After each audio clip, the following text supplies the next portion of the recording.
യാത്രക്കാരിൽ ഭീതി പടർത്തി കണ്ണാടി കാഴ്ചപ്പറമ്പ് ബസ് സ്റ്റോപ്പിന് സമീപത്തെ മരത്തിൽ തേനീച്ചക്കൂട്. നിരവധി വിദ്യാർത്ഥികളും യാത്രക്കാരും വന്നുപോകുന്ന സ്ഥലമാണിവിടം. സമീപത്തായി തന്നെയാണ് വലിയ മാളും സ്ഥിതി ചെയ്യുന്നത്. കുറച്ചു ദിവസമായി ചെറിയ തോതിൽ തേനീച്ചകളെ മരത്തിൽ കണ്ടിരുന്നുവെങ്കിലും വെള്ളിയാഴ്ച വൈകിട്ട് 3 മണിയോടെയാണ് വലിയ തേനീച്ചക്കൂട് ജനങ്ങളുടെ ശ്രദ്ധയിൽപ്പെട്ടത്. ഉടൻ തന്നെ സ്റ്റാൻഡിലെ ഓട്ടോ തൊഴിലാളികൾ ബന്ധപ്പെട്ട അധികാരികളെ അറിയിച്ചെങ്കിലും ഇതുവരെ അതിനൊരു പരിഹാരമുണ്ടായില്ലെന്ന് ഓട്ടോ തൊഴിലാളികൾ പറഞ്ഞു. ഞങ്ങൾ കണ്ടതും ഫയർഫോഴ്സിൽ വിളിച്ചു പറഞ്ഞു, ഫോറസ്റ്റിൽ വിളിച്ചു പറഞ്ഞു, പഞ്ചായത്തിലും അറിയിച്ചു.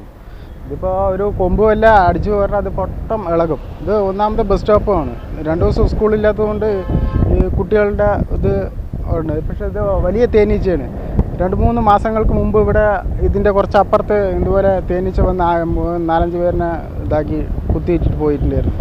അതിൽ 2-3 പേർക്ക് ഗുരുതരമായിട്ടുള്ള ഇതുണ്ടായിരുന്നു.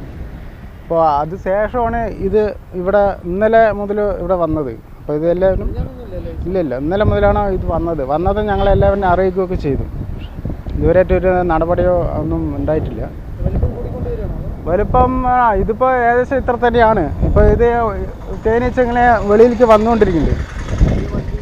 വലിയ വണ്ടികൾ ഈ കൊമ്പിൽ അടിച്ചു കഴിഞ്ഞാൽ ഇതിൽ ഭയങ്കര ബുദ്ധിമുട്ടാണ്. ഇതിപ്പോൾ ഞങ്ങളിവിടെ ഓട്ടോ ഓടിക്കേണ്ടതുകൊണ്ട് അത് ഞങ്ങൾക്ക് വലിയ ബുദ്ധിമുട്ടാണ്. കഴിഞ്ഞ 3 മാസം മുമ്പ് ഈ പ്രദേശത്ത് നിരവധി പേരെ തേനീച്ച ആക്രമിച്ചതായും അതിൽ കുറച്ചു പേർക്ക് ഗുരുതര പരിക്കുണ്ടായതായും അവർ പറഞ്ഞു. ഉടൻ തന്നെ തേനീച്ചക്കൂട് നീക്കം ചെയ്യാനുള്ള നടപടി സ്വീകരിക്കണമെന്നും ഓട്ടോ തൊഴിലാളികൾ ആവശ്യപ്പെട്ടു. വലിയ വാഹനങ്ങൾ പോകുമ്പോൾ കൊമ്പിൽ തട്ടിക്കഴിഞ്ഞ് കഴിഞ്ഞാൽ ബസ് സ്റ്റോപ്പിൽ നിൽക്കുന്ന യാത്രക്കാർക്ക് എല്ലാവർക്കും പിന്നെ അപകട സാധ്യത കൂടുതലാണ്. അതുകൊണ്ട് അത് ഒഴിവാക്കാൻ വേണ്ട നടപടി സ്വീകരിക്കണമെന്ന് അപേക്ഷിക്കുന്നു. UTV news, Palakkad.